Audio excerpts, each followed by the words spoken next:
show of hands, who was thrilled that they woke up to snow on, yeah. That was awesome. That was awesome. And I really enjoyed having to clean off the cars and shovel the driveway a little bit before I could get out. And but it was raining. Listen to me. I'd rather have it be raining, but it was snowing pretty hard this morning. And as soon as I turned around after I got everything all brushed off, windshield's all covered again. I'm like, what is going on here? Yeah, but it's truly a blessing, and we need it for the forest and the animals and everything else that depends on that water throughout the summer.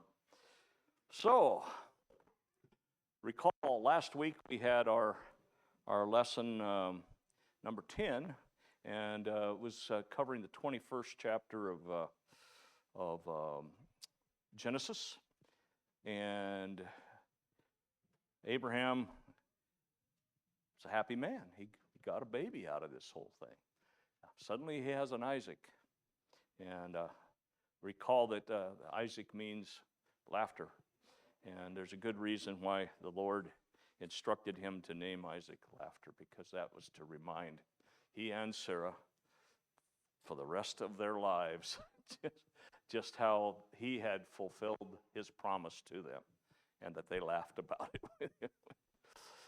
Anyway, today we're going to be looking at lesson 11, and this lesson's titled, When Life Doesn't Make Sense. You ever been in a situation where whatever's going on just doesn't make any sense to you? That happens. And a lot of times it happens in the secular world, and here we are, we're supposed to be separated from the world, but it sure as fire gets into our brains, doesn't it?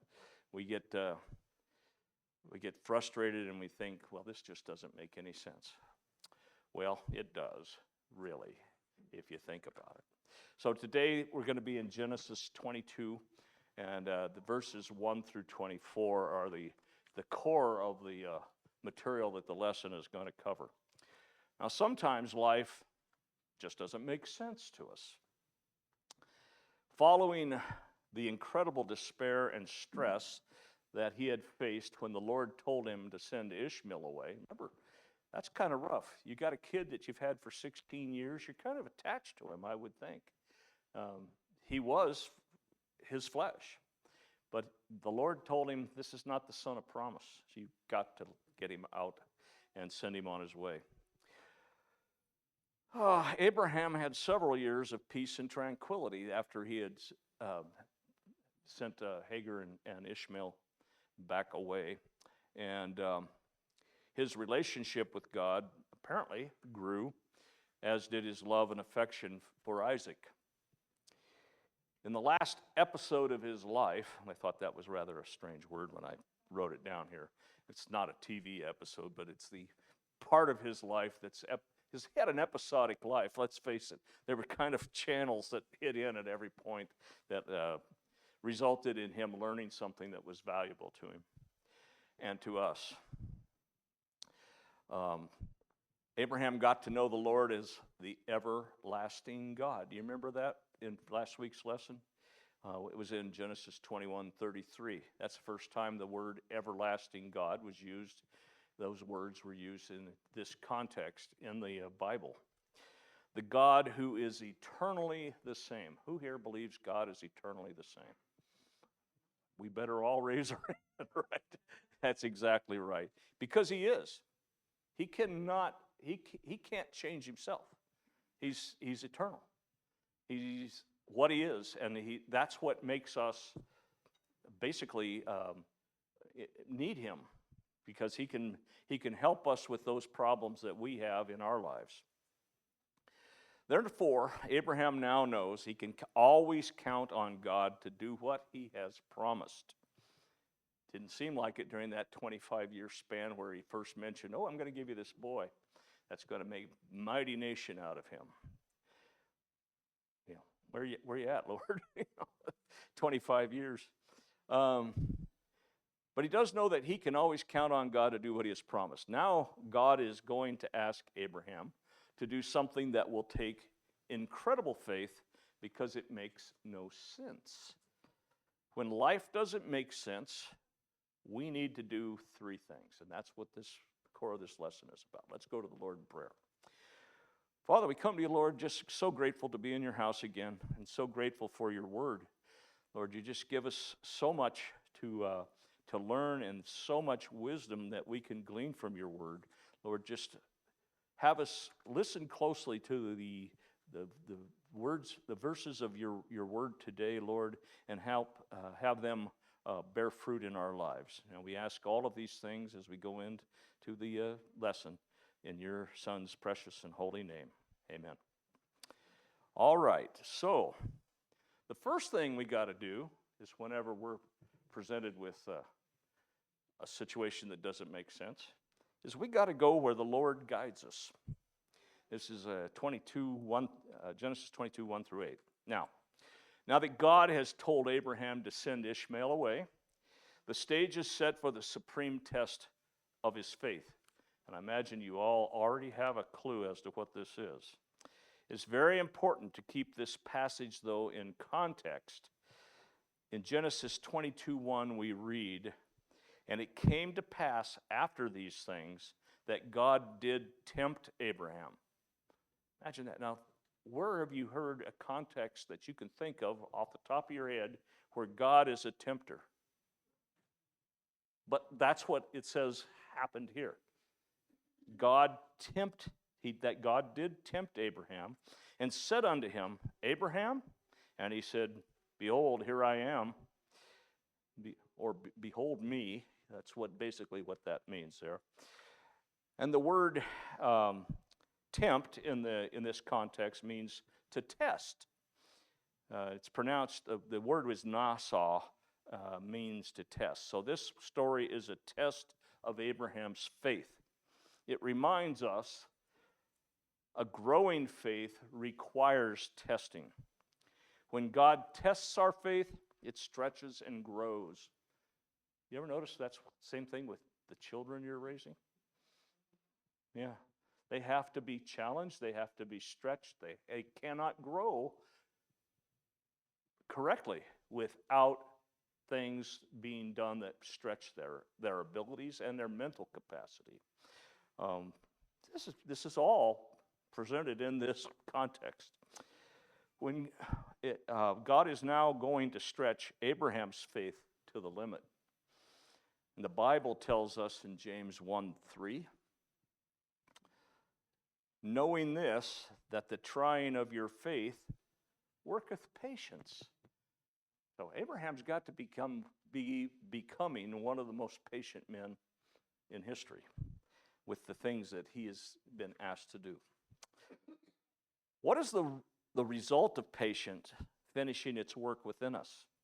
According to James 1:4. So the very next verse, James 1:3, we've got to be knowing that the trying of your faith worketh patience. The very next verse, verse 4. "But let patience have her perfect work, that ye may be perfect and entire." That's a completion of you, wanting nothing. When you're in that place, there's nothing that you could want because you're complete and whole in the Lord. Having that patience. And we also know that patience is something else. What is it? Oh, one of the fruit of the Spirit. Yes. We know this incident is a test, what's going on here in Genesis 22. But Abraham doesn't. We know it because we know the rest of the story already. But Abraham doesn't. He's just going out. God said, "Do this."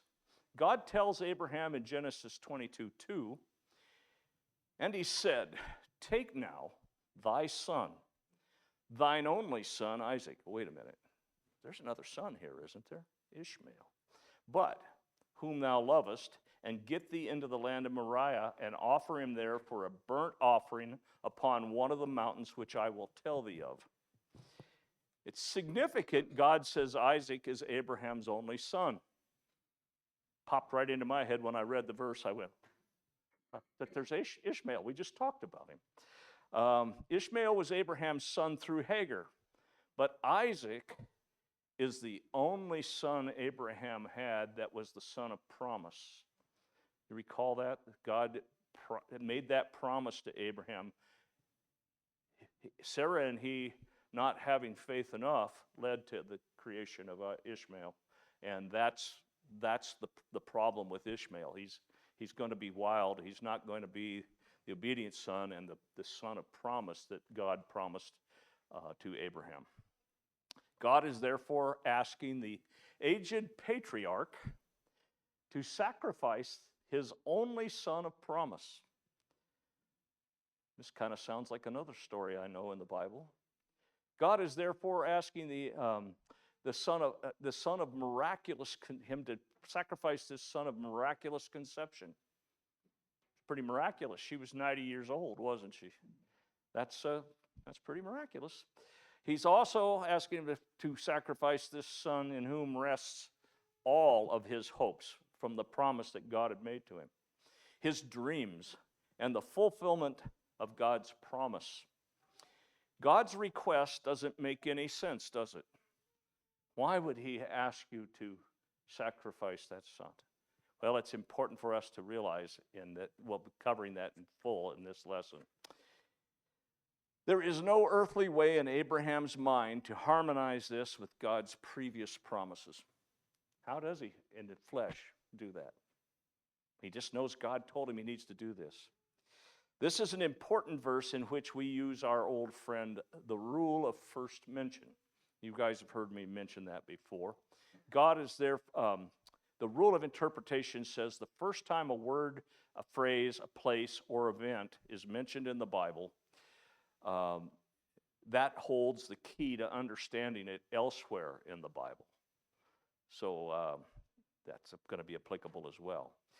This is the first time the words love, Ahab, and only son occur in the Bible. Abraham's love for his only son, whom God asked him to sacrifice, is a picture of something that's going to happen in the future. Let's look at John 3:16.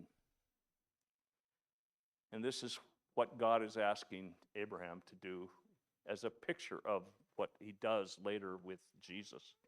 For God so loved the world that he gave his only begotten Son, that whosoever believeth in him should not perish, but have everlasting life. This is the ultimate test of Abraham's faith. Will he, in faith, give up the child of his old age, his only son of promise? He is to make the sacrifice upon one of the mountains in the land of Moriah. In what city does Solomon wind up building the temple, according to 2 Chronicles 3:1? Let's take a look at that. Then Solomon began to build the house of the Lord at Jerusalem in Mount Moriah. So that's where the place where the temple stood is exactly the place where Abraham obeyed God and went right to the point that he was, and showed that he was willing to follow God that in obedience to that level. Where the Lord appeared unto David his father in the place that David had prepared in the threshing floor of Ornan the Jebusite. So all of this blends together throughout the entire Bible. Jews believe that the altar of burnt offerings in the temple stood on the very site of the altar on which Abraham offered Isaac. They believe this. Of course, they're probably right, but I go a little bit further. I would think that they are absolutely right because they kept track of those kinds of things. Abraham is immediately obedient, leaving early in the morning with two of his young men and Isaac. That's in Genesis 22:3. And Abraham rose up early in the morning and saddled his ass and took two of his young men with him and Isaac his son, and clave the wood for the burnt offering, and rose up and went into the place of which God had told him. So he travels from Beersheba, where he's been residing in these later chapters that we've been studying, about 60 miles north to Mount Moriah. He's determined to be obedient, despite the fact this seems to be the end of God's purpose for his life. Abraham says to his young men in Genesis 22:5, and Abraham said unto his young men, Abide ye here with the ass, and I and the lad will go yonder and worship and come again. This is the first time the word worship is found in the Bible. Did you know that? 22 chapters in, and the word worship has just now been introduced. Abraham's sacrifice of Isaac is the greatest act of worship in the Bible. I would say that it's hard to challenge that. If we truly worship, we are willing to put our most valuable possessions, or everything on the altar of sacrifice. According to Romans 12:1, what kind of sacrifice does God want from us today? I beseech you, therefore, brethren, by the mercies of God, that ye present your bodies a living sacrifice, holy, acceptable unto God, which is your reasonable service. That says that you really owe everything. Your body is your sacrifice to the Lord. The word translated service means divine service or worship. In many modern churches, they call their song leader the worship pastor. There is danger in that because some might think the music is the worship. But music only helps prepare us for true worship, which is giving our all to the Lord. Neither the music nor the message is worship. They just help us come to a place of true worship. We see in Genesis 22:6, and Abraham took the wood of the burnt offering and laid it upon Isaac his son. And he took the fire in his hand and a knife, and they went both of them together. It should be pointed out that the wood for the sacrifice was carried on Isaac's back. Does that remind you of another story involving wood in the New Testament? Did me. This is a prophetic image or picture of what future event that's found in John 19:17. 7. And he, bearing his cross, went forth into a place called the place of a skull, which is called in the Hebrew Golgotha. So Isaac is this picture of the Lord coming in the future, and we're going to see some other interesting things here. Then Abraham takes some fire. Doesn't say how he does that, and I'm sure he wasn't carrying it in his ungloved hand. Perhaps a burning stick, since he had no matches. He also takes a knife in his hand, and then the two, Abraham and Isaac, go up the mountain together. As they walk up the mountain, Isaac innocently asks in Genesis 22:7, saying, And Isaac spake unto Abraham his father, and said, My father. And he said, Here am I, my son. And he said, Behold, the fire and the wood, but where is the lamb for a burnt offering? Where is that lamb? Yes. And Abraham responds with no hint of bitterness or doubt in Genesis 22:8. And Abraham said, My son, God will provide himself a lamb for a burnt offering. So they went both of them together. It gives me the hair standing up on the back of my head. Because what does that represent? He's talking, Abraham doesn't realize it yet, he's about to, but he's talking about that the Christ that he's going to, that's going to come to be and will take away the sins of the world. Shivers. Really does. This is the greatest demonstration of faith in the Old Testament because Abraham knows God's promise to him is all wrapped up in Isaac. He cannot possibly reconcile all this in his mind, but he obeys anyway. Abraham obeys even when God doesn't make any sense. How can Abraham be willing to sacrifice Isaac? I don't want to, I would have a problem. I have two beautiful sons, wonderful men. I can't even fathom being at that point, I'm going to snuff their life out. Well, but God told me to do it. All right, well, we go on. Abraham obeys even when God doesn't make any sense. How can Abraham be willing to sacrifice Isaac? Well, Hebrews 11:19 answers this question for you, or for us. Accounting, Hebrews 11:19, accounting that God was able to raise him up, even from the dead, from whence also he received him in a figure. So understand, Abraham said to Isaac, God will provide a lamb. That's faith in itself, is it not? But he knew God was, he doesn't want to scare the kid, but he tells him God will provide. And that was absolutely the right answer. We know that because there is a Lamb of God slain before the foundation of the world. We know this. There's no question in any of our minds here in this assembly this morning. So when life doesn't make any sense, go where the Lord guides you. And then, point number 2, trust the Lord to provide. This is covered in Genesis 22:9 through 14.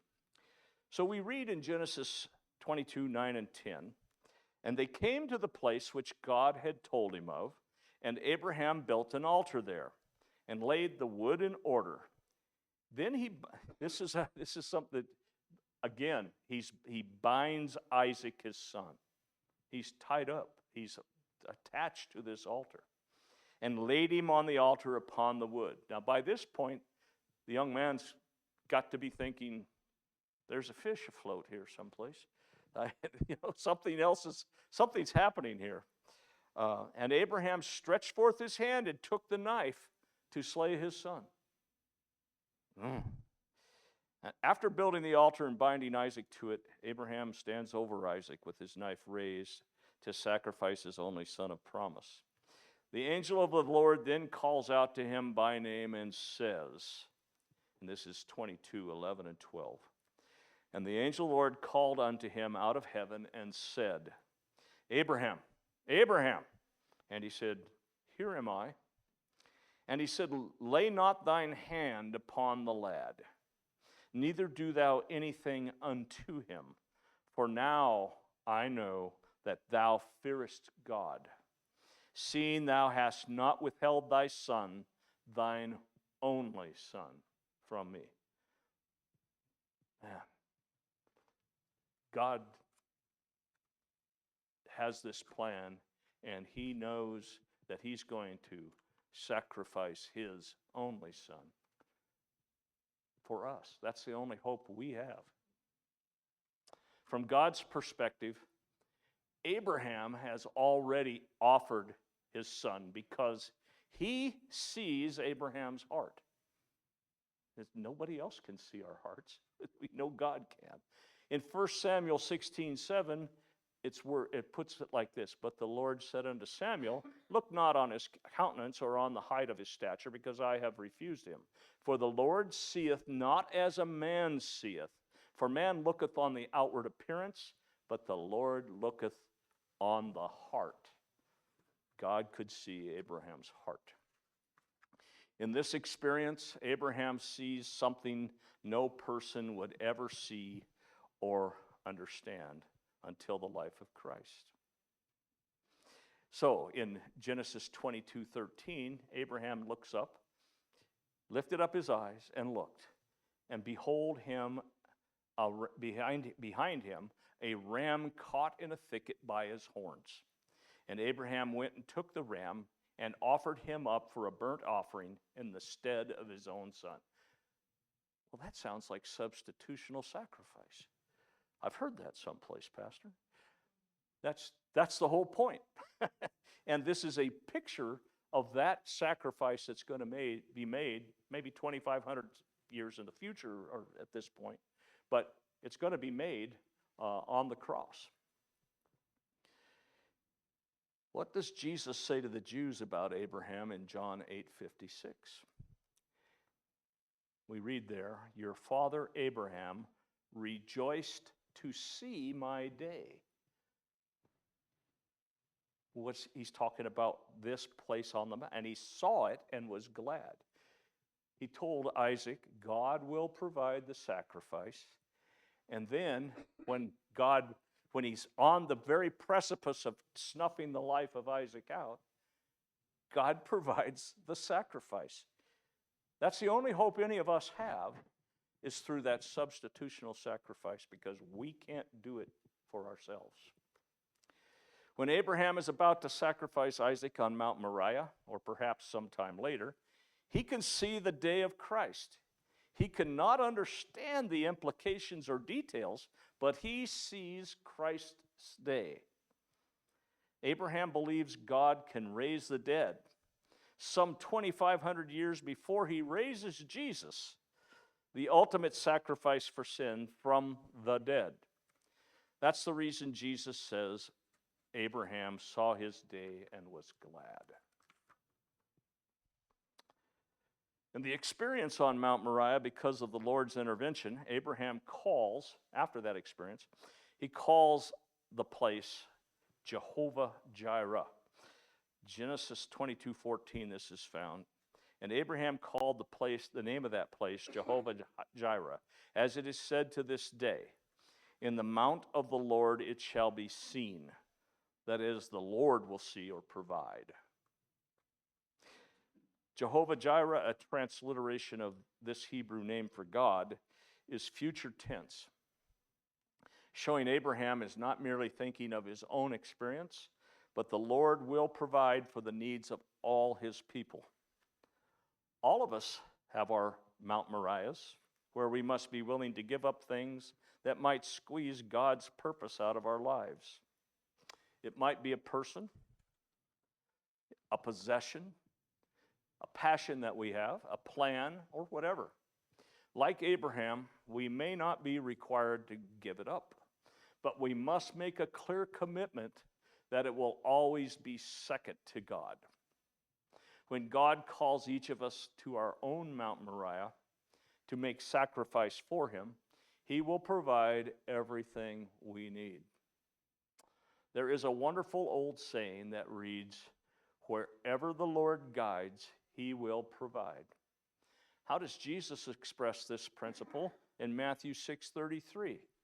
6:33 reads as follows, but seek ye first the kingdom of God and his righteousness, and all these things shall be added unto you. So we don't have any worries. It's all going to be taken care of. So when life doesn't make sense, we must go where the Lord guides us, trust the Lord to provide, and our third point, in his promises reside. This is Genesis 22:15 through 24. So God rewards Abraham for his faithfulness in several ways. First, Abraham gets a fresh word from the Lord. So let's look at Genesis 22:15 through 17.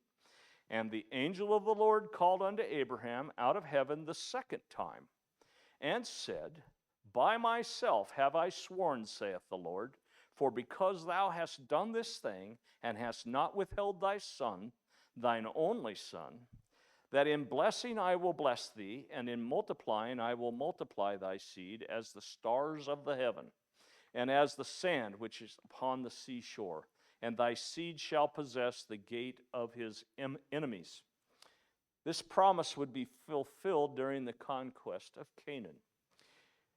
In Joshua's farewell address, just before he dies, he says to the Israelites in Joshua 23:14, and behold, this day I am going the way of all the earth, and ye know in all your hearts and in all your souls that not one thing hath failed of all the good things which the Lord your God spake concerning you. All are come to pass unto you, and not one thing hath failed thereof. So there's that fulfillment of that promise. Abraham is also rewarded by news from the east about his family, from whom he has not heard from in more than 25 years. He learns his brother Nahor's youngest son has many children. This is in Genesis 22:20 through 24. And it came to pass after these things that it was told Abraham, saying, Behold, Milcah, she hath also borne children unto thy brother Nahor. Huz, his firstborn, and Buz, his brother, and Kemuel, the father of Aram, and Chesed, and Hazo, and Pildash, and Jidlaph, and Bethuel. And Bethuel begat Rebekah. There you go. That name's familiar to us, isn't it? These 8 Milcah did bear to Nahor, Abraham's brother. So that's Rebekah. And his concubine, whose name was Reumah, she bare also Teba, and Gaham, and Thahash, and Maacah. The daughter of Nahor's youngest son has a daughter named Rebekah, who is the wife God is preparing for Isaac. Abraham is experiencing this truth found in Psalm 37:4. And it reads, Delight thyself also in the Lord, and he shall give thee the desires of thine heart. So, Lord is taking care of all these things, isn't he? He prepares people, and he prepares the exact person that we need as our helpmeet in our lives. Look at Rebekah, the mother of the Israelites. It's amazing.